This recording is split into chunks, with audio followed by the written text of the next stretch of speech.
Olá, sejam todos bem-vindos. É uma honra estar com vocês. Para quem não me conhece, meu nome é André Batu, sou mentor do mercado imobiliário, atuo há 18 anos no mercado imobiliário e hoje eu estou aqui com o meu grande parceiro, meu colega de mesa, meu parceiro de projeto, Marcelo Veloso, e nós vamos falar um pouquinho hoje sobre o mercado imobiliário e principalmente sobre as perspectivas que nós temos com relação a investimentos sob o ponto de vista do corretor, do investidor e do incorporador. E aqui na minha frente, meu grande parceiro, esse camarada que a vida me deu, esse irmão que a vida me deu, através de alguns projetos, de alguns trabalhos, e hoje compartilhando essa mesa aqui contigo, Marcelo. Que honra! André, é uma honra estar aqui novamente contigo. É um tema que a gente respira, que é o mercado imobiliário, né, por todos os seus vieses, seus desafios. E então a gente fico muito feliz em estar nesse projeto contigo, debatendo, sempre buscando assuntos atualizados, desafios, buscar trazer situações reais onde a gente busca sempre o melhor posicionamento, né, tanto para o incorporador, para o corretor, para o investidor, insights que possam ser produtivos para que a gente possa ter um mercado sempre pujante, sólido e estável. Maravilha.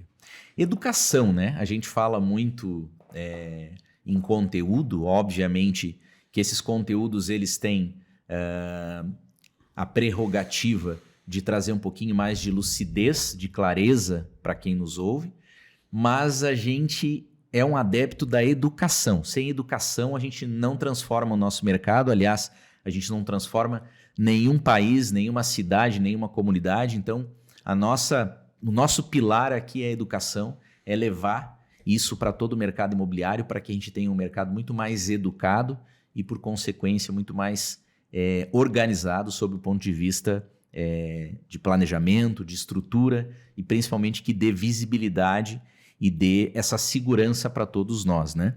E já, então, começando esse nosso bate-papo, eu queria que você falasse um pouquinho sobre 2023. Como foi o mercado imobiliário do teu ponto de vista, sobre a tua ótica, sobre tudo que você viu acontecer no ano de 2023?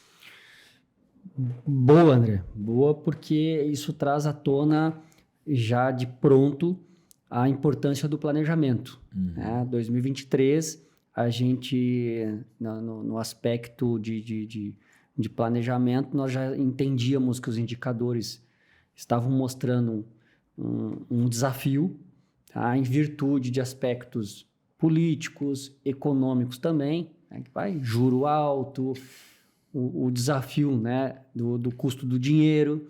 Então, ficou muito evidente essa necessidade, né? da educação do planejamento, porque quem se preparou de uma forma organizada, no sentido de trabalhar com margem de segurança, no sentido de trabalhar com mais previsibilidade, com certeza se saiu dentro das médias, porque foi um ano desafiador e ainda está sendo em alguns mercados. Agora, quem realmente estava entendendo, estava tendo aquela ressaca, né, daquele período que deu aquela acentuada no mercado, né? Na curva, Na curva, realmente ali ficou um pouco preocupado, porque talvez sem ter muito indicador ou simplesmente sem ter um certo grau de planejamento, entendeu que aquele seria um novo normal. E a gente que já viveu alguns ciclos aí no mercado, né, sabemos que o mercado é um organismo vivo, quer dizer, ele está em constante transformação, se adaptando, né? Então, o reflexo disso ficou evidente, ou seja, quem não se preparou para a super oferta, porque aquele grau de acentuado da curva, onde gerou muita liquidez, por um outro lado, gerou muitos lançamentos em algumas praças, né? E, consequentemente, quando o mercado enxugou essa liquidez, ou seja, diminuiu, retraiu, ficaram as ofertas e a demanda recuou. E quem teve contando com essa liquidez do mercado para novos projetos ou para projetos de andamento, realmente passou ou está passando algum aperto. Mas isso é cíclico, né? Isso realmente não é a primeira vez que acontece, mas evidencia essa necessidade de planejar. Mercado imobiliário... Perfeito. A gente tem ouvido muito, André, me alongando um pouquinho, mas depoimentos recentes, assim, o pessoal ficou um pouco assustado com essa retração, mas a culpa não é do tijolo, a culpa não é do mercado. O que a gente vem percebendo aí é que realmente existe um excesso de otimismo em alguns momentos entre VGVs, uma falta de controle de custo, e isso aí faz com que as premissas se percam. Entendi. E aí, então, isso trouxe para o mercado uma certa sensação de perda. Mas o que a gente tem dito muito nas nossas análises, né? Oscilação de preço não é perda, desde que você esteja bem posicionado. Então, e quem é um pouco mais experiente sempre tem aquele chavão, né, André? Não se perde uma boa crise, entre aspas, porque ela traz oportunidade, com uma certa avaliação de risco, claro, com certeza, dentro de um planejamento, claro, num contexto organizado. Entendi. Então, o ano de 23, ele ficou dentro de um planejamento, particularmente falando das análises que a gente fez para alguns negócios que a gente trabalha, ficou dentro de um planejamento. Nós já vimos apontando indicadores, digamos assim, uma deflação, vou até arriscar os economistas que me permitam, né, porque eu considero essa suba da curva uma inflação, ela não é a realidade. Então, o que acontece? Uma deflação, que é essa retração da liquidez, que deve se alongar, já previsto desde o final de 22 ao ano ainda de 24. Início de 25 devemos ter um cenário de retomada mais acentuado, né, no mercado. Interessante. Então, significa que o ano passado para vocês foi um ano, entre aspas, um pouco mais sabático, de analisar o mercado, de fazer planejamento, de fazer contas, de observar um pouco mais, de ser mais categórico do que ser tão otimista. Ou seja, vamos comprar área, vamos fechar negócio, vamos lançar produto. Não, vamos esperar fazer a organização disso, né? Desse landing bank que nós já temos, e vamos entender o que o mercado está demandando para 2024, é isso? Exatamente, André. Chegou ao momento em que surgiram oportunidades onde a avaliação é a seguinte: qual é o custo dessa oportunidade? Ou seja, se eu tenho um mercado muito ofertado, eu vou ter possibilidades de aquisições mais favoráveis, porém, o custo desse dinheiro na curva, como ele se comporta, se eu sou um investidor. Ou seja, eu estou comprando para realmente ter uma valorização patrimonial. Perfeito. Porque imóvel, o comprar e vender rápido, geralmente não é o que dá o ganho, né? É justamente entender o ciclo. Você ganha no ciclo. Só para a gente... Eu preciso te fazer essa pergunta porque ela é muito pertinente. Como que a gente faz um cálculo de rentabilidade para um investimento imobiliário? Vou te dar um exemplo, tá? Eu comprei por 100 no dia X, no dia 0, tá? 2 anos depois, esse produto ele vale, sei lá, 2x. tá? Comprei por X, ele vale 2X. Então eu tive 50% de valorização ao ano. Essa é a conta? André, mas muito interessante, porque esse é o grande X da questão, a precificação. Tá. Esse é o X da questão. Eu vou me permitir um desafio aqui. O que a gente tem visto muito acentuado? Você trabalha, compra o desconto e projeta o ganho para frente. Certo. Isso, no nosso entendimento, e nós não somos donos da verdade, mas no meu entendimento, isso é especulação. Uhum. Se você entende que o tijolo é estabilidade, você entende que o tijolo ele é uma reserva de valor, então você tem como trabalhar no seu mercado, você corretor, incorporador, a média histórica de venda, de custo de venda, sempre buscando atualizações. Então, o que você faz? Quando você vai investir, você não compra o desconto, você compra o imóvel no preço justo descontado. São coisas diferentes. E estabelece um target, ou seja, se eu comprar o imóvel de 100 descontado, a oferta na tabela pode estar 130, 150. Este é o valor de tabela. Se eu tiver desconto de 20 ou de 30, ele vai vir para 100. Mas qual é o preço justo desse imóvel? Para mim estabelecer o desconto. Perfeito. Trabalhar ele descontado. E aqui você cria duas coisas. Você cria um target, uma meta de realização patrimonial. Obviamente que nós podemos falar bruto, líquido, aí são situações mais aprofundadas, tá? Perfeito. E que aqui é onde está o X da questão, vamos dizer assim. O que acontece?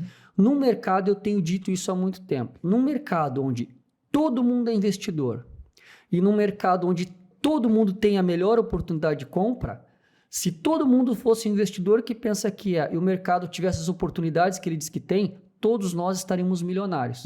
É óbvio que essas oportunidades são escassas. E elas têm que serem construídas. Elas não vêm pronta. Toda vez que te trazem uma proposta dessa pronta, não vou dizer toda vez, 99,9%. Certo.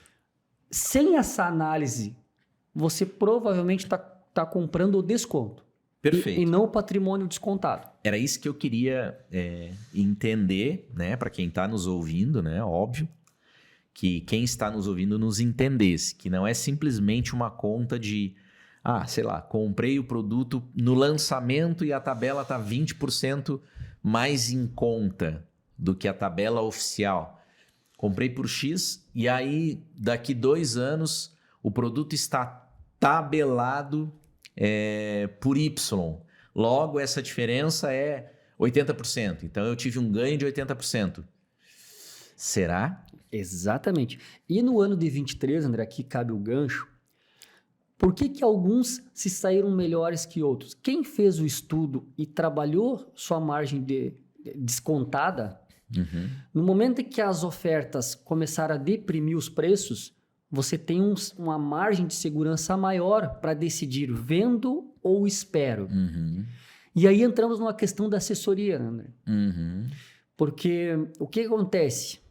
O técnico de transações imobiliárias, como levando para um lado um pouquinho mais, ele tecnicamente, o que seria o ideal? André, eu quero investir. O que você me indica? Empreendimento A, B, C, esse aqui tem uma oportunidade de X, faz por meio X. Tá? Então, faz para mim um parecer técnico da tua tese de investimento para mim aportar meu recurso.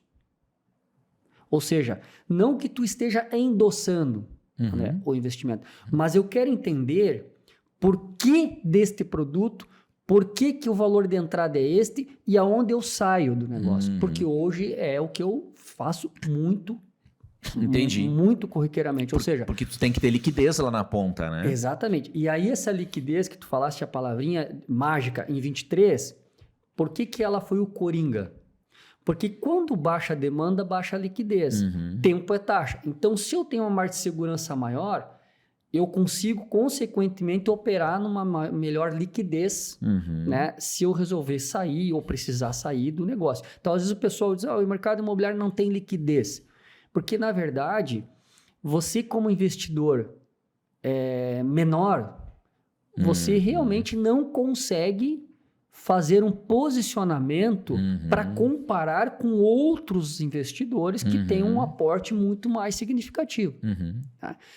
E, consequentemente, o incorporador que estabelece como regra, define isso. André, eu vou trabalhar com investidor X% do meu empreendimento. E estabelece essas regras, todo mundo ganha. O momento em que eu não estabeleço as regras e estou constantemente trabalhando com o investidor, a tendência de valorização é muito menor. E de liquidez também, porque eu crio uma concorrência dentro do empreendimento. Tu sabe que, de certa forma, nós temos um mercado, né, que ele tem essas premissas. O mercado do Litoral Norte, via de regra, né, ele tem muito essa forma de trabalhar, né? Não sei se a palavra certa é essa volatilidade, mas enfim, acaba que o construtor ele precisa desse aporte, ele precisa dessa alavanca. Não é um mercado de alta venda de um produto financiado por bancos, né? Não é uma característica, né? Por N motivos, aí a gente não vai entrar nessa questão. Então, de onde é que vem esse investimento? De onde vem esse capital investidor? Exatamente. E aí ele tem que abrir o empreendimento dele para 1 ou 2 ou 3 investidores. Exatamente. Para realizar. E aí é que começa, se você não estruturar isso, aí é que começa o desafio de você equalizar isso para ficar saudável para todo mundo, né? Aí vem uma questão das práticas que a gente tem, André, nesses anos, diz o seguinte: quando eu assumo isso, eu digo, porque você trabalhar com o dinheiro do mercado não significa que você não tem capital próprio. É uma questão de custo do dinheiro. Se eu tenho o capital investido no mercado financeiro com uma taxa de 1% e estou pagando INCC para ti de 13,20 ao ano e ganhando 1% ao mês, eu trabalho com o teu dinheiro ou com o meu? Eu trabalho com o teu. Então, tudo é uma questão de custo de dinheiro. Agora, aonde que todo mundo ganha, André? Que historicamente sempre deu certo. Pode ter outras, mas as que a gente formulou e sempre deu certo. Quando você admite o seguinte: eu vou abrir 20%, 30% para investidores. Esta aqui é a tabela zero. Vamos falar tabela zero para que todo mundo fique mais fácil. Chegou aqui, esgotou. Você gera o quê? Você gera escassez. Então, você vai depurar quem realmente vai participar do ganho do negócio real, ganho real descontado, não é desconto. A partir daqui, nós vamos ao mercado. Ou seja, você me financia e nós ganhamos juntos. O ganho está no mercado. Então, eu não preciso sofrer nem me sacrificar para terminar a obra e você não vai sair frustrado no final porque ganhou muito pouco ou quase nada comparando o que você investiria esse dinheiro no mercado financeiro. A questão é que o que eu estou percebendo nesses últimos 3, 4 anos, qual é a questão dos grandes investidores? Por que eles estão, em alguns lugares, saindo do mercado? Não é só por uma questão do resultado fraco. Falta um compliance aqui. Ou seja, o mercado precisa se profissionalizar nesse sentido. Ou seja, eu como incorporador, eu tenho que usar ferramentas que mostrem que aquelas regras pré-estabelecidas estão sendo cumpridas.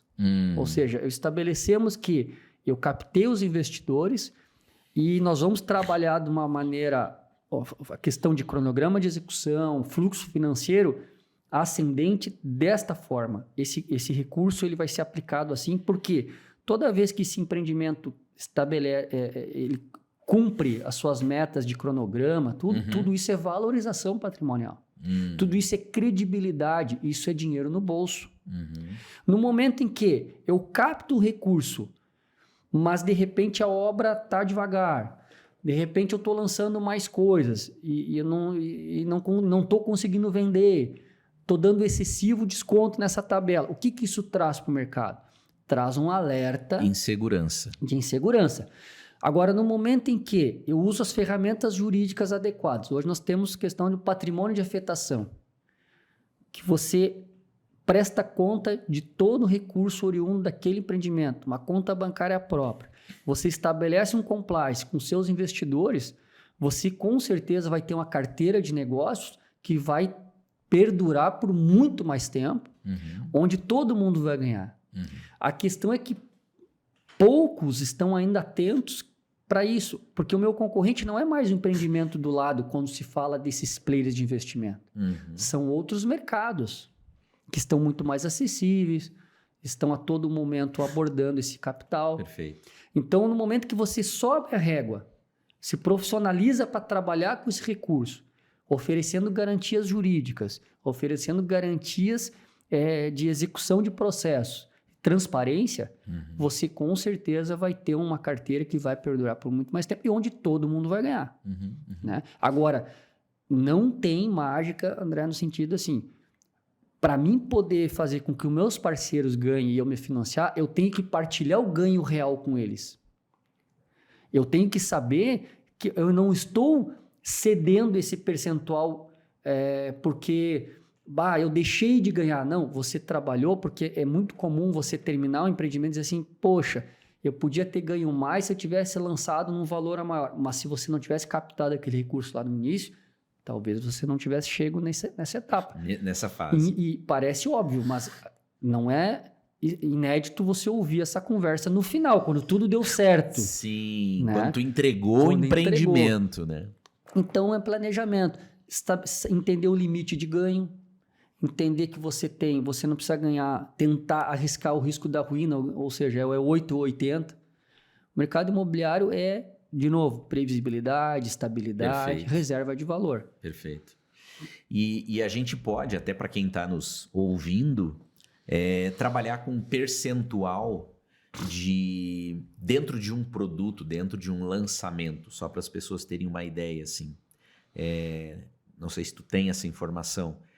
A gente pode trabalhar com um percentual que esse produto vai ao mercado, o percentual que vai para investidores, né? Aí, claro, vamos definir aqui todos que não compram para uso, né? Aqueles que estão comprando talvez como uma segunda, terceira, quarta opção, ou que não vão utilizar o produto num primeiro momento, mas estão comprando como investidores. Perfeito. Né? O que seria mais ou menos esse percentual que acaba comprando, né, os empreendimentos quando são lançados? Média, né? A gente não pode cravar um número exato, mas existe uma média aí, né? André, é legal, de novo, porque, vamos lá, existem casos que você trabalha com 30%, com 20%, com 40%.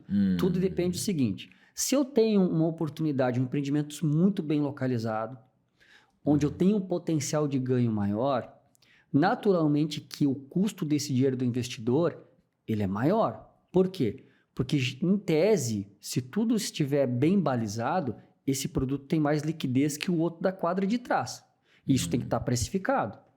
E isso são detalhes que passam desapercebido. Ou seja, nem sempre o imóvel mais barato, ou quase sempre o imóvel mais barato é o que vai me dar mais lucro. É um equívoco isso aí. Já tivemos clientes que ganharam realmente um valor considerável maior num imóvel que um metro quadrado se ofertou, se estabeleceu um aporte por metro quadrado maior. Por quê? Porque naquela localização, naquela tipologia, aquele público-alvo, ele trabalhava uma rentabilidade maior. O mercado suportava um percentual maior. Então, para isso, por que eu te digo isso? Porque tem empreendimentos que dizem o seguinte, esse empreendimento é o meu filé. Então, eu não preciso repassar 30%, 40%, pode ser 15% ou 20%. Agora, tem empreendimentos que, não, esse aqui eu repasso 30%, mas eu estou com ele sólido, organizado, em dia, e vou partir para o próximo.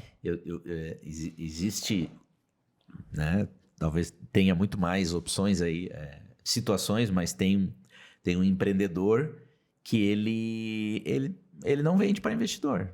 A tabela dele é uma tabela longo prazo. Exatamente. Ele não quer nem receber à vista. Exatamente. Porque ele não precisa de dinheiro. Exatamente. Ele não precisa de dinheiro para fazer o empreendimento. Ele faz. Exatamente. Né? Então, ele não tem problema. Eu te pago à vista 5%. Não quero. Não te dou 5% de desconto. Porque eu não preciso receber à vista. Né? Exatamente. Mas essa questão do investidor, por que é importante a gente falar aqui? Porque as pessoas precisam entender, o corretor precisa entender também, que quando ele vende o empreendimento e ele vende, sei lá, 20%, 30%, 40%, tá? Vou te dizer que hoje a média ela está batendo os 40%, se não mais, um pouquinho mais. Para investidores, ele tem que entender que um dia esse produto vai a mercado. Então ele lançou, ele está participando de um lançamento, vem um segundo, vem um terceiro, ele não está fazendo a conta de que ele está botando 500, 600, 700, 1000 unidades para investidores, que num determinado momento isso vem a mercado. Exatamente. Isso precisa ser absorvido pelo cliente final, né? Ele não E aí tá onde é que vem a demanda para abraçar tudo isso, Exato. né? Por isso, André, que a gente insiste, e isso era um nicho muito pouco explorado. Às vezes até se criava grupos de investimento para quebrar essa especulação. Por que acontece? Isso está cada vez ficando mais forte. Porque quando tu compra um negócio, tu não fica exposto a esse tipo de super oferta. Porque você volta na questão do compliance. Eu chego para o André e digo, olha, eu ou o meu grupo quer adquirir 15, 20, 30, 10% do teu negócio. Só que a regra é o seguinte, a gente aporta à vista ou a prazo, dentro de um cronograma, estabelece gatilhos, mas a mercado existe a tua tabela. Eu não vou competir contigo. Esse é um modelo. Temos outros que já fizemos uns 4 ou 5 diferentes. Então, o que acontece? Você não fica competindo com o cliente, dividindo o canteiro da obra. Tem o meu e do meu investidor. Aí eu começo a ceder em preços, a ceder em ações, carros, terrenos, sítios. O que acontece? Em tese, até hoje, 99% das vezes, todo mundo perdeu. Ou deixou de ganhar um valor considerável. Porque tu não consegue fazer com que o produto agregue valor. Sim. Você está sempre com ele em promoção. Sim. E isso é a maior perda de dinheiro que existe, tu estar com o produto em constante promoção. Tem muita permuta. E um outro detalhe que tu fala também, André, que tu falou, você faça uma conta aqui comigo rapidamente, números redondos. Você vende 40% para o investidor, permutou 20% de área. O que sobrou para mim, incorporador? 40%. E o que isso indica? Indica que eu não vou ter capital para fazer a obra. Se eu não estou bem organizado, eu no mínimo vou ser um administrador. Uma conta baixa. Eu não sei. Então, na melhor das hipóteses, eu troco dinheiro. E aí, o que eu tenho que fazer com o meu cliente investidor num cenário desse? Se eu sei que tem X%, eu tenho que elevar a margem de segurança e estabelecer as garantias. A questão é que muitas vezes passa tudo isso e passa desapercebido. Daí eu perco o cliente, perco o investidor, porque volta a questão da tese de investimento. O que a gente percebe hoje, o dinheiro ele não sumiu do mercado. O que está acontecendo é que você não está conseguindo responder as principais perguntas para o detentor desse dinheiro. Quer dizer, eu tenho onde botar meu dinheiro, André, mas por que eu vou investir contigo? É o porquê. Essa é a questão. Aonde está a tua tese? Onde a gente pode estabelecer aqui uma condição que eu possa remunerar no tijolo que não é para ser renda variável, ou seja, ele é para ser seguro. Então, claro, ele tem que admitir até uma rentabilidade menor. Eu não posso comparar ele com o Bitcoin aí, que semanas atrás deu 50% em uma semana, mas na outra pode cair 100%. Então, eu tenho que estabelecer meu target. A questão é que muita gente entra para investir e não sabe nem quanto quer ganhar. Então, não estabelece esse ganho mínimo, digamos assim, né? Olha, na pior das hipóteses. E com certeza, corretores... E aí o corretor otimista, não, dá para ganhar 50%, né? Essa é a questão. E aí esse otimismo... Isso, você simplifica a operação dizendo o seguinte... Você tem 30% de desconto, mas o mercado diz que ali em determinado momento o imóvel vai dobrar de preço. Com que base? Esse é o número. Mas o 30% não é o valor justo descontado, é a tabela menos 30%. Então, o que eu quero dizer com isso? Não existe fórmula pronta, não existe. O que existe são, a gente em 20 anos vai aprendendo que você precisa nichar os negócios. Onde um só ganha, ou onde o risco está só de um lado, são formas que deram errado. Então, você precisa equilibrar isto. Entendi. Muitas vezes o que acontece? O incorporador precisa se financiar, mas também não quer abrir mão de ganho. Aí fica uma equação difícil de ser trabalhada. Então, você pode simplesmente estabelecer uma retaguarda financeira com seus investidores, onde todo mundo ganha, e você vai escalando sólido, seguro. Né? O que hoje, aparentemente, o que eu mais ouço de clientes investidores, de grupos de investimento, é o seguinte: você não estabelece as réguas do negócio, os parâmetros, onde eu arrisco, qual é a meta, qual é o target, qual é o risco, como é que eu me protejo num momento de mercado que nem 23 e que está indicando 24. Porque, vem de novo, o mercado oscilou para baixo. Se eu estou organizado, precificado correto, eu não estou com problema, porque eu não preciso vender. Agora, se eu sou um investidor especulador, onde eu investi boa parte do meu patrimônio, eu preciso sair do negócio, isso, qualquer investimento, ele vai te cobrar um preço. Se você sai no momento errado, né, vai te cobrar esse preço. O time de sair do negócio é fundamental. O time de sair do negócio. Então, o investimento imobiliário é médio e longo prazo. Mas ele é muito mais reserva de valor, tá, do que propriamente ganho. Ganho de capital. Exato. Ele é o imóvel ele é para te não perder. Claro que ele é rentável em mercados no nosso litoral. Mercados que estão em constante transformação. Olha o que Capão está fazendo, olha esse mega empreendimento, hospital. Isso tudo é ganho patrimonial para todo mundo.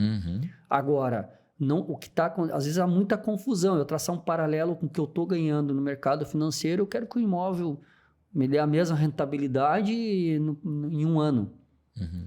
E o assessor de negócio imobiliário não pode entrar nessa. O risco é muito grande.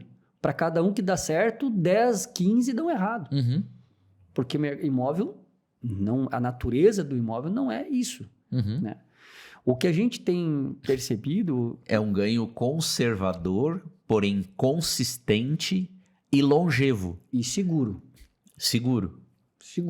Diferente do mercado de capitais. Diferente. Que também pode ser, se você tiver uma característica mais conservadora, né? Então a gente fala sempre do cara lá de Wall Street. Como é o nome dele? Me fugiu o nome dele agora. Enfim, o cara lá de Wall Street. O senhorzinho aquele. Warren Buffett. Warren Buffett. Só que a gente está falando de um cara que está há quantos anos investindo no mercado de capitais, né? Ele não começou ontem. Ele não pegou 100 milhões semana passada e começou a botar... Não. Ele vem há muito tempo trabalhando, investindo e de uma maneira conservadora, né? Então, assim... A dinâmica não é muito diferente, né? Mercado imobiliário, mesma coisa. Se você olhar, eu tenho um patrimônio que, né, tem investidores aqui que tem 1.000 imóveis. Tá, mas quanto tempo você levou para construir essa carteira? Eu tenho 50, 60 anos fazendo isso. Bom. Então tá explicada a tua... O Charlie Munger, que é o sócio que faleceu agora recentemente do Warren Buffett, ele diz duas coisas, né? O ganho está na espera. E ele diz outra coisa, quando perguntado qual era o risco de perda ou que percentual de perda, como ele fazia para não perder, né, dinheiro, ele dizia, é só não fazer nada estúpido. Então, o que a gente quer? Perfeito. No imóvel, se você tem mercados, primeiro é a vocação do mercado. O mercado, porque muitas vezes o mercado é que leva a culpa, né, André? O mercado de tijolo não tem culpa.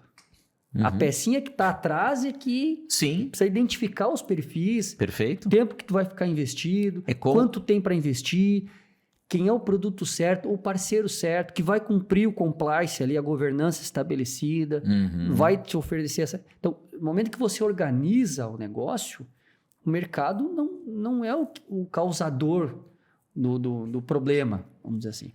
Então, o mercado imobiliário... nós temos clientes aí de 2 décadas que nunca sacar ou liquidar operações com valores menores do que entrou. Nunca. Isso quer dizer que deu tudo certo? Não. Só que eles tinham margem de segurança para sair e, na compensação, realizar o lucro deles. Então, aí por que eu provoco essa conversa? Porque se você tem um imóvel, o grau de análise, o grau de critério que você tem que ter para indicar um imóvel para esse investidor, ele é muito maior. Porque é a única ficha que ele tem para investir. Então, você tem que ter um critério muito mais detalhado para que ele saiba exatamente o que ele está fazendo, onde é que ele está entrando. É diferente de um empreendedor que já está acostumado, já compra uma laje, compra 5, 6 apartamentos, compra terreno, permuta a área. São coisas diferentes. Mas o que muitas acontece, você trata todo mundo igual. Provavelmente esse cara que você falou agora, ele vai ter muito menos pressa de sair do negócio, porque ele está bem diversificado, né? Então ele não está, digamos assim, por uma bola. Exatamente. Né? Ele tem ali uma diversificação. Provavelmente isso não é o principal negócio dele. O principal negócio dele é outra coisa, né? E o mercado imobiliário acaba sendo só uma forma dele diversificar os ganhos dele, né? A rentabilidade dele. Exato. Investimento. Então, eu acho que um resumo, assim, voltando lá na pergunta do 23 e eu estendendo o 24, né, que assim, tem muitas oportunidades. A gente já mapeava alguma coisa nesse sentido, em função da liquidez. E aí vem uma outra questão. Você identificar bons produtos de boas empresas. Tá? Cuidado com aquela oportunidade por necessidade. Isso precisa ter um controle também muito bem apurado, tá? Para que as coisas aconteçam sem você entrar numa situação em que você pode ter dor de cabeça. Perfeito. Tá? E aí, baseado nisso que você está falando, me veio uma coisa à cabeça, à mente. Obviamente que o produto Minha Casa Minha Vida, o produto popular, ele deixa para o incorporador uma margem muito menor do que um produto de alto padrão ou de luxo, vamos dizer assim, né? Dito isto, eu posso ser um investidor de um produto popular desde que essa empresa tenha escala, porque aí é escala, daí não vai ser em 2, 3 unidades, vai ser em várias unidades o ganho dessa empresa, né? E do contrário, ou seja, no contraponto, se eu tenho uma incorporadora que trabalha um produto de alto padrão, de alto valor, aqui tem uma chance melhor ou maior de eu ter uma rentabilidade? Bem interessante essa conversa, nós tivemos ela recentemente numa definição de produto. Boa. O que eu digo assim, André? O Minha Casa Minha Vida, se você está amparado, agora tem um novo teto ali da questão do 350 governo, da legislação. mil, né? Se você está amparado e você tem uma governança, um controle de custo muito bem azeitado, muito bem ajustado, na escala você realmente temos players aí gigantes, tá? A questão é risco de crédito, então você tem que estar amparado, tendo ali o financiador garantindo. O banco garantindo, ou seja, ele garantiu, o risco do crédito fica para ele, ou seja, eu recebo, eu entrego e recebo. Se você está com todo, simplificando aqui, você está com todo isso organizado, parece agora que o governo vai acelerar essa etapa, vai ter uma janela de oportunidades aí interessante. Sim. Agora, parece simples. Os bancos vão poder buscar mais crédito em cima dos créditos já concedidos, né? Dos contratos, eles né? vão, digamos assim, facilitar um pouco mais o acesso ao crédito desse público que consome esse produto. Porque nós temos uma questão macro aí, e eu vou ser breve para não cometer nenhuma gafe, mas a gente está sempre atento. Nós temos um público nessa linha muito endividado. Sim. Então, acesso ao crédito é o problema. Existe a demanda? Sim. Qual é o problema? O acesso ao crédito e o risco do crédito. Então, é uma classe que está sempre num grau de risco muito maior. Então, os bancos, principalmente os públicos, E eles trabalham, no momento que eles abrem essa facilitação do crédito, eles fomentam, e isso realmente dá um boom, como já aconteceu no passado. Sim. Agora, nosso mercado aqui, o que eu vejo? Sim. O alto padrão, ele vem performando muito bem, bastante bem. Porque você consegue trabalhar um público tanto para investimento quanto para uso próprio, para lazer, que sempre está buscando um upgrade. Ele sempre tem um imóvel menor, está indo para um maior. Perfeito. E aquele menor gera liquidez. Você também tem uma margem mais confortável, onde você não precisa trabalhar um VGV absurdo para poder receber, você pode trabalhar mais ajustado e trabalhar um ganho real. Então, o alto padrão, ele está menos ofertado, em média, e ele está tendo um giro muito mais qualificado. Ou seja, eu tenho um volume menor de venda, mas a minha qualificação desse ticket, o meu resultado financeiro é melhor. Isso em média, falando nas médias. Onde que o cenário vem apontando desde 22 para cá? Justamente quando você dá uma retraída, tem uma retração, onde é o volume maior de venda de negócio? É no ticket médio, no 2 dormitórios, um 3 dormitórios mais compacto. Ali você sente muito o mercado realmente, quando ele retrai, você trabalha com valores, umas margens menores, e ali você passa um pouco mais de trabalho, vamos dizer assim. Mas o alto padrão é um mercado que você tem mais flexibilidade para suportar esses eventos econômicos, vamos dizer assim. Ele tem mais... É um público que tem uma elasticidade maior de preço, né? Então, dependendo do que você oferta, você pode variar ali 10, 15, 20%, que ele não vai ter problemas maiores de fazer esse pagamento, né? Vamos dizer assim. Exatamente. Ele tem uma carteira de crédito mais confiável, né? Mais sólida. E você consegue... também na questão do investimento, como ele tende a ter menos oferta, e eu estou falando isso aí, o AAA, estou falando, né? Você... Poderíamos dizer assim, acima de 1 milhão? Não, mais, André. Eu diria que acima, nós estamos falando na casa aí de entre 2,5 e 5 milhões. Tá? Perfeito. Então, o que acontece com isso? Você não tem muita comparação. Então, isso aconteceu recentemente, uma abordagem no mercado de torres, uma determinada região ali, você olha um imóvel 3 milhões e meio. Ok, mas eu não tenho comparação porque não tenho nada à venda ali. Ou seja, se eu quero ali, naquele andar lá no 19º, com vista para o mar, perene, é ali. Qual é o valor? O valor é X mil reais o metro. Ah, mas eu tenho na quadra de trás que é um pouco menos. Mas é na quadra de trás. Verdade. Aqui, você tem uma dúzia de clientes que estão aqui. E geralmente você tem demanda. Agora, lógico, nós estamos falando de um mercado pequeno. Um mercado pequeno, que ele é muito exigente. Sim. Não é você simplesmente subir a tabela, não. Você tem que entregar o produto nesse nível para esse público. Geralmente do você... início ao fim, né? Às vezes nem entra a venda. Quando vende, porque é um público que dificilmente ele coloca o imóvel à venda.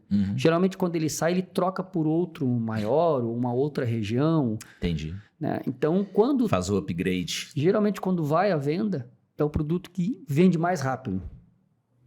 Porque são os pares ali que estão sempre de olho. A hora que liberar, eu tenho amigos, eu quero ali. Entendi. Né? Então, esse produto, ele sempre tem um espaço diferenciado na carteira. Interessante, porque ouvindo você falar isso, nós temos aqui em Xangri-Lá a questão dos condomínios fechados, né? E sempre foi uma coisa assim que surpreendeu a todos, né? Sempre foi uma coisa que todo mundo ficou assim, poxa vida, esse negócio aqui, como é que vende tanto, né? Tantos os valores aí de 5, 7, 8, né? 10, 12, já temos casas aí a 22, 24 milhões, não me falem. Mas enfim, é porque realmente existem essas afinidades, né, entre esses clientes e acaba acontecendo o negócio. Mas finalizando, então, assim, para a gente só entender. Então, 2024. Você está otimista, cauteloso ou pessimista? Cauteloso. Cauteloso. Cauteloso. Por que eu digo cauteloso? Porque para quem está buscando formar uma carteira de imóveis, ou mesmo comprar o seu imóvel, é um momento interessante. Né? Mas com a devida cautela de uma boa assessoria imobiliária. Perfeito. Tá? De novo, não basta só o desconto. Não basta só... aqui oferece 30%, aqui oferece 50% de desconto. É aqui. Aqui está o negócio fantástico para a gente comprar, para a gente investir, para a gente... É um erro crasso partir desse princípio. Né? E por que a gente diz assim que cauteloso e não pessimista? Porque o mercado, a hora que ele retomar as médias, André, ele não depreciou. O mercado não deixou de ser um mercado pujante, o mercado não deixou de ser um mercado valoroso. A questão é o momento econômico, em alguns casos, ou até a alocação de recurso. O recurso mudou de mão. Nós estávamos com um juro muito alto, ele saiu do imóvel e foi para o banco. Agora o juro está descendo, o pessoal vai ter que assumir algum risco para ter uma rentabilidade. E dentre os riscos que ele pode assumir para bater uma taxa de mercado financeiro, qual é o que tem menos risco? Mercados pujantes. Mercado imobiliário. Você vai ter um juro que estão falando no final do ano em 9,5%, com uma inflação de 5,60%, 5,5%, você tem, na verdade, um juro positivo de 4%. 4% ao ano. Eu acredito que os nossos mercados aqui do litoral oferecem muito mais que isso. Uma estruturação de investimento bem organizada, com uma boa parceria de uma boa incorporadora, te rentabiliza muito mais. Você precisa sair da manada. Para de comprar desconto. Se você quer investir, para de comprar. Agora, com certeza rentabiliza mais que 4% ao ano. Entendi. Só tem que ter esse cuidado de não seguir o que todo mundo acaba fazendo, que é qual é o produto que me dá mais desconto, ou qual é a construtora que me dá mais desconto. Beleza, querido. Mas e como que vai ser a tua liquidez? Quando tu tiver que sair desse negócio, tem gente para comprar? Vai ter demanda para comprar esse produto? Ou tu vai ficar só com o preço fictício e aí fica aquela coisa, troca o teu produto por outro, tu mente para o outro cara, o outro cara também mente no preço dele, um mente para o outro, e aí, né, fica me engana que eu gosto e... Então, exatamente, né? O que a gente procura fazer aqui, né, André? E eu acredito que é de grande valor, é trazer experiências, não é aqui uma crítica. Pelo contrário, o mercado, o tijolo, são super rentáveis. É o contrário, é um alerta para a gente, e não precisa ser necessariamente os nossos insights aqui, André, mas no momento em que você tiver uma tese de investimento, com início, meio e fim, o cliente ele está entendendo isso, por que eu vou investir com o André e não vou deixar o meu recurso aportado num fundo imobiliário? Então, nós precisamos elevar esse nível de profissionalismo, e isso tem que partir também junto você tem que identificar as incorporadoras que estão abertas a fazer uma parceria com os seus investidores. Porque senão a coisa não acontece. Vira especulação. E quando o cliente, a demanda diminui, você acaba brigando por preço. Então, o que a gente busca trazer aqui sim, o mercado é rentável, o mercado é seguro, mas ele precisa estabelecer uma estruturação de negócio. Né? Aí as coisas funcionam. Estamos rumando para um mercado, então, muito mais cooperativo nesse sentido, né? Exato. Onde algumas construtoras incorporadoras vão ter que abrir um pouco mais o seu leque, né? A sua forma de administrar vai ter que ser muito mais transparente. Vai ter que ter, sim, um regramento disso, né? Essa conduta.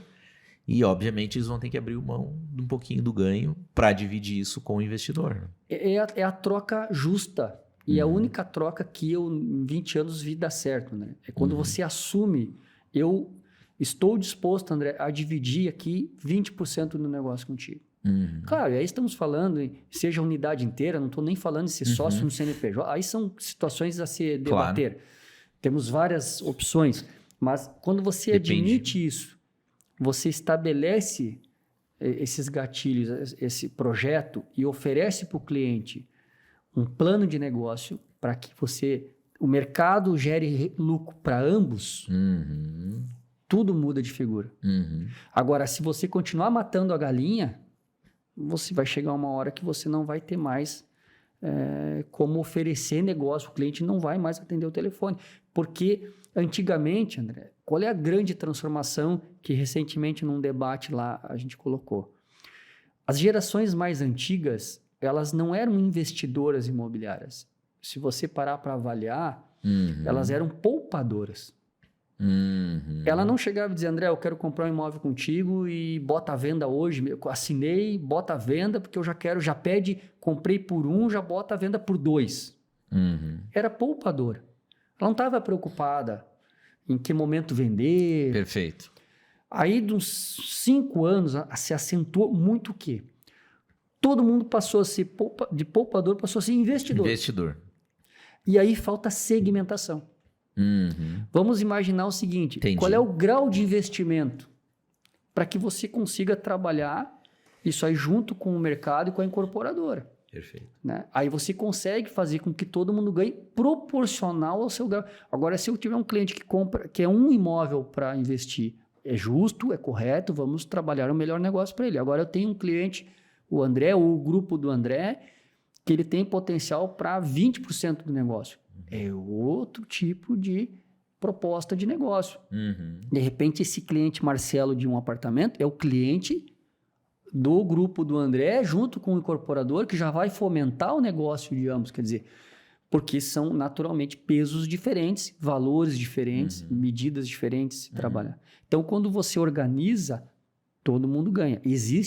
A gente não está falando nada aqui que não esteja acontecendo em alguns mercados. Isso acontece perfeitamente bem. Sim. Acontece que é uma exceção à regra. Sim, entendi perfeitamente. Ou seja, mais uma vez, a gente precisa entender que, falando de profissionais, nem todo profissional corretor está preparado para atender esse tipo de cliente, né? Determinados clientes, obviamente, investidores que exigem um pouco mais de sofisticação, de compliance, né? E a gente precisa entender que existe uma segmentação, logo você não vai vender tudo para todo mundo da mesma forma. Perfeito. Né? Então tem que ter essa visão um pouco mais categórica e metódica do mercado. Dito isso, vamos tentar fazer uma previsão aqui, não somos nenhum guru, nenhum Nostradamus, mas vamos tentar prever 2025. Ou pelo menos assim como que tu, Marcelo, está se preparando para 2025. Que eu tenho certeza absoluta que tu já está olhando lá na frente e imaginando como é que o ano de 2025 vai ser e para poder passar uma perspectiva para o pessoal aqui. Sem dúvida. O que a gente tem percebido em diferentes praças, André? É que esse choque de gestão, vamos dizer assim, que o 23 e 24 está obrigando as empresas a fazer, ocasionando essa deflação, ou seja, aquele boom imobiliário trazendo para as médias mais realistas, a tendência de 25 é você, com o cenário econômico mais equilibrado, agora, dos juros mais baixos. Isso não que reflita necessariamente... Eu não sou adepto, André, a dizer assim, o juro baixou, vai mudar o mercado imobiliário de dinheiro. Não acho, porque sempre vai ter taxas atrativas.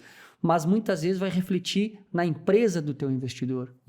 Vai refletir no negócio do teu investidor. Ou o custo do dinheiro do teu investidor lá na empresa dele vai diminuir. Ele vai ter acesso a crédito mais barato. Isso vai movimentar o negócio. Isso fomenta o mercado num todo, a economia. Exatamente, porque nós somos aqui segunda e terceira moradia. Então, nós também precisamos que o contexto todo, a economia como um todo, aqueça para que a gente participe desse ganho. Né? Então, o que a gente está prevendo? Com um mercado mais realista, menos alavancado, E esse contexto aí de custo de dinheiro mais acessível, ele vai retomar um aquecimento.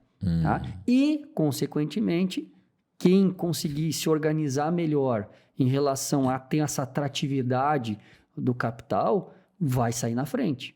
Tá? Porque no 23 e 24 tem investidor, qual é a dor do investidor? Ele olhar pela janela e o mercado está dizendo para ele assim, não, hoje tu pagou 1 milhão, mas hoje o teu imóvel para vender é 750. Mas oscilação de preço não é prejuízo. Se o imóvel dele vale aquele 1 milhão, em 25 ele vai valer, ele vai liquidar por 1 milhão.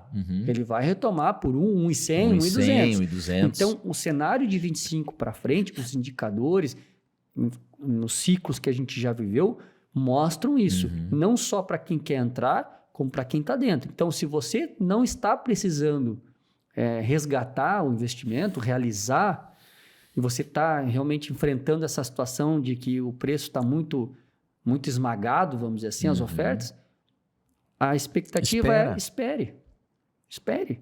25 em diante, com todo esse contexto, a tendência é melhorar as margens. Sim. E aí, obviamente, que ele vai conseguir ter uma liquidez melhor e vai poder recuperar o seu investimento. Exatamente. Essa é a expectativa que a gente tem. E você acha que, de alguma forma, esse ano é político, né? É um ano político de eleições municipais. Isso pode afetar de alguma maneira durante o nosso ano? Não. Historicamente, é uma eleição bem menos polarizada, né? Para nós. Por quê? Porque 90% do nosso público ele não é da cidade, então ele não acompanha esse clima da cidade. E, então, ele não passa na tomada de decisão de compra do imóvel, não passa por essa questão. Entendi. Então, eu entendo que não, porque é uma questão mais local. Então, isso historicamente não trouxe nenhum tipo de reserva, de decisão, de adiamento de decisão de compra ou algo assim. Né? A princípio, a eleição municipal não tem esse impacto.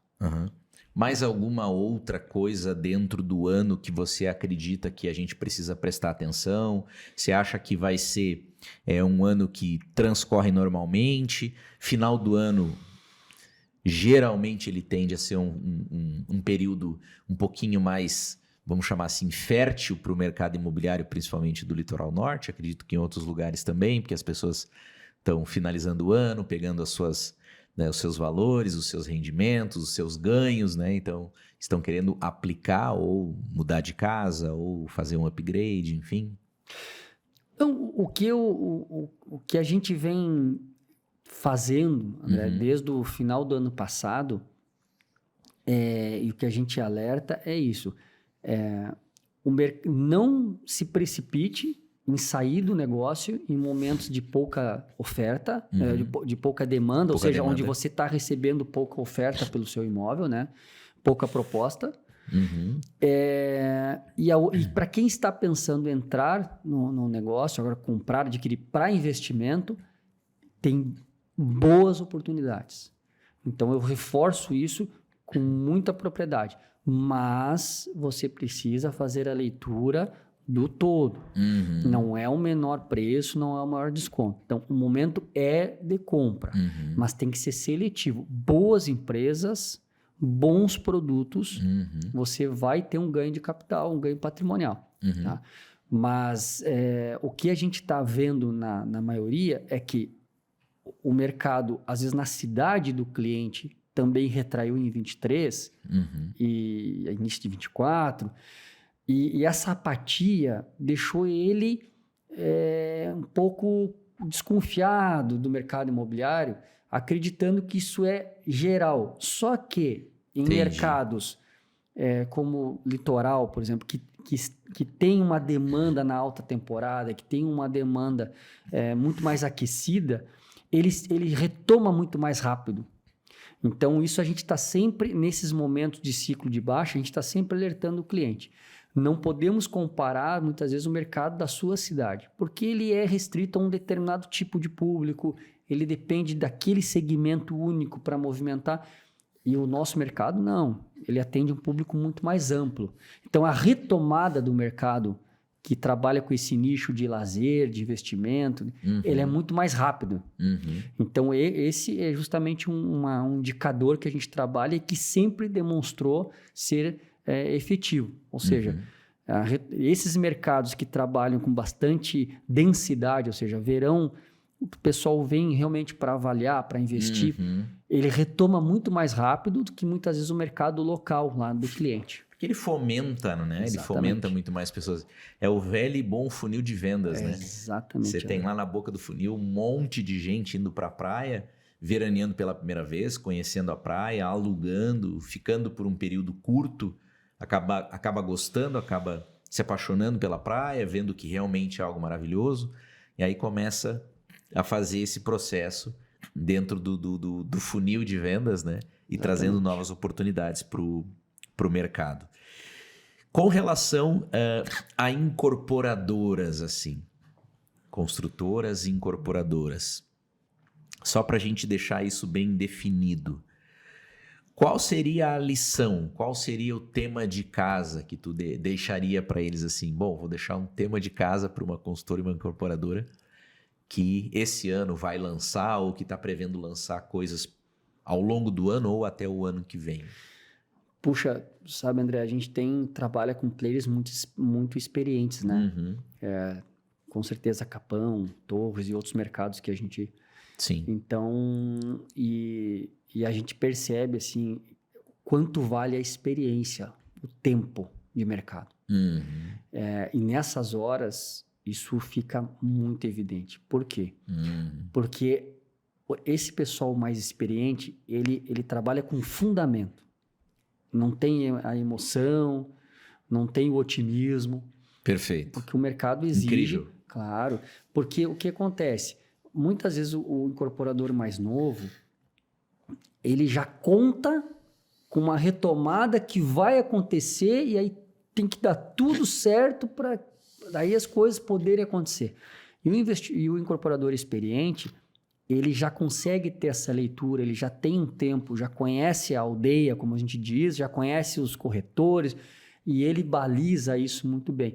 Porque tem uma regra básica, né? Eu posso fazer o melhor produto, mas se eu errar o time, se eu entro num momento de mercado muito ofertado, se eu entro num momento de mercado com pouca liquidez... Se errar o produto, então nem se fala. Se errar o produto, nem se fala. Eu vou deixar dinheiro na mesa e vou sofrer em termos financeiros, que eu digo, né? Então, e aí a gente percebe nessas horas o quanto vale a experiência de um incorporador. Fantástico. Sabe que você está me falando isso agora e eu estou lembrando de alguns casos nesses últimos aí 12 meses, para não ir muito longe, de empresas que foram para mercados que não conheciam, que não dominavam e tiveram que recuar, reescrever o produto, reestruturar o produto, mudar completamente. E coisas assim que, conversando com os corretores, por exemplo, assim, conversando com os corretores, cara, esse produto que essa empresa está lançando, o que vocês acham? Cara, tem nada a ver com esse local. Esse local aí não cabe, não é isso, entendeu? Então, assim, se isso é uníssono entre os corretores, como é que uma consultora vai e lança um produto sem ir a mercado, sem pedir opinião dos corretores, sem pedir, cara, tô pensando em fazer um negócio aqui, o que vocês acham, né? Tu tem cliente para isso, né? Então, assim, são pequenas coisas básicas, é a lição de casa. Né? Lição de casa. E sabe, André, que é comum isso acontecer. Quer dizer, você deixar de lado a força de venda, quer dizer, você não consultar, não conversar, não aproximar dos agentes de mercado, desculpe a palavra, é uma burrice sem tamanho. Porque, lógico, você não tem que... Já aconteceu casos em que o mercado dizia que era fantástico lançar um produto X e você não teve viabilidade financeira, econômica, é uma coisa. Agora, você simplesmente colocar no papel um projeto de maneira unilateral e achar que o mercado vai responder a isso sem nenhuma...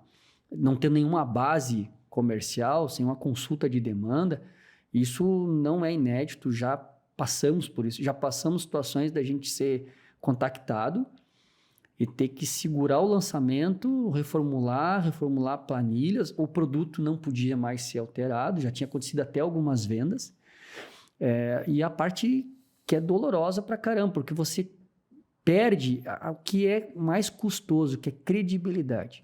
E você sabe, André, que credibilidade não importa quanto dinheiro o incorporador tem. Tem incorporador com muito dinheiro e com pouquíssima credibilidade, no sentido mercadológico, comercial, né? Em termos assim, qualidade de produto e outras coisas. Né? Certo. Porque é um combo, né? Você precisa combo da todo, segurança financeira, mas você precisa também ter um produto. E isso que tu fala acontece muito. O pessoal, por exemplo, o mercado não tem um dormitório. Então, eu vou pegar aquele terreno lá, é ótimo para fazer, vou fazer um dormitório, algum de 2 e pouquíssimos de 3. Espera aí, quanto é que é a cota terreno? Quanto vai me custar? Quanto é que eu vou ter que vender? E aí você acaba, quando vai para os números, você não dá viabilidade no empreendimento de um dormitório. Tem demanda para isso? Quantos querem pagar, né, X por um dormitório? Até tem demanda, mas para pagar abaixo do custo. Por quê? Porque a cota terreno subiu muito, o mercado mudou, o terreno subiu. Então, tudo isso passa por uma análise. Tu não consegue jogar para frente isso, né? Tu não consegue jogar para o cliente essa... mas agora tu vai ter que pagar 500 mil um apartamento de um dormitório porque a cota terreno... Não, eu não pago 500 mil, eu não tenho capacidade para pagar 500 mil. Exatamente. Então, esse espelhamento, né? O André tá fazendo, deu certo, eu vou fazer aqui do lado, mas... Existem exemplos assim, André, interessante porque me remete a situações bem recentes assim. Sim. Por que muitas vezes, com certeza tu deve ter visto isso e muitos incorporadores e corretores devem ter passado. Por que às vezes um produto na mesma quadra na mão do André é sucesso e na mão do Marcelo não vende? Porque existe aí uma relação muito maior que a financeira. Que a relação é o network, é a confiança, perfeito, é o histórico, é a figura, isso tudo, as pessoas que estão por trás do negócio. Porque nessa régua que a gente vem debatendo muito com clientes e grupos de investimento, né? Quando a gente fala em compliance, o pessoal não olha, o investimento no tijolo, para eles é um investimento. O tijolo, tem gente que não vai nem olhar, mas não abre mão de conhecer quem é o dono do negócio. Porque, na verdade, eu estou aportando no tijolo, mas eu estou comprando um pedaço daquela empresa do André. Então, me interessa mais conhecer o André, quem ele é, o que ele faz, como ele faz, do que eu ir lá no local do tijolo.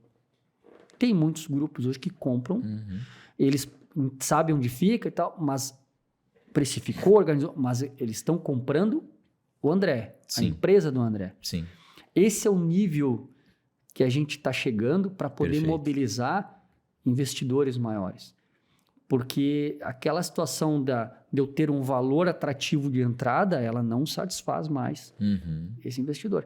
Então, a pessoa, a política de venda, o instrumento jurídico, o staff do negócio, isso tudo tem um peso muito grande na tomada de decisão do investidor. Perfeito.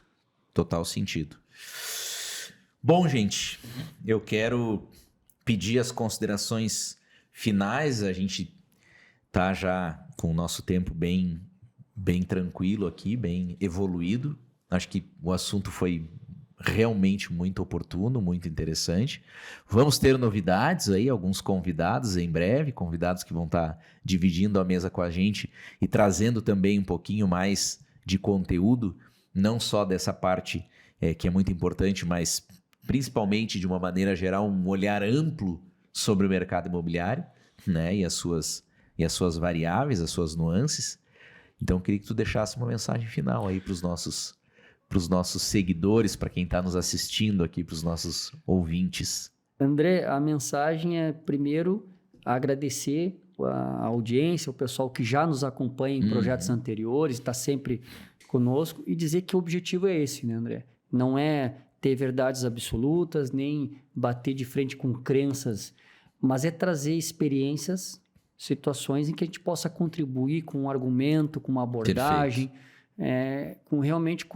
fazer com que o mercado, de alguma forma, possa crescer, né? E a gente, consequentemente, crescer junto, né? Nessa troca. Então, essa é a mensagem. Continue conosco. Se possível, né? Quiserem mandar perguntas, sugestões. Ótimo. A gente está aqui para contribuir com o mercado e contamos também, vamos ter convidados, como tu disseste, para agregar e cada vez elevar mais o nível do debate. Legal, vem gente de peso aí, gente muito importante que fez história no nosso mercado imobiliário e ainda faz história, né, no nosso mercado imobiliário. E a gente está aqui justamente para isso, para trazer para vocês um pouco mais de claridade, um pouco mais de lucidez, um pouco mais de visão sobre todo o processo aí que envolve o mercado imobiliário. Muito obrigado, quero agradecer aqui ao pessoal do Tela 20 por nos acolher, por nos dar essa oportunidade de estarmos aqui nesse estúdio maravilhoso. Parabéns, Alexandre. Tens uma equipe maravilhosa aqui no nosso backstage. Temos o Jefferson aí, um baita de um profissional que eu acompanho há anos já aqui no mercado. Tenho o maior carinho e orgulho de estar aqui com ele, tocando esse projeto junto com a gente. E nos vemos em breve com muita novidade nesse canal que é o Brothers e Brokers Cast.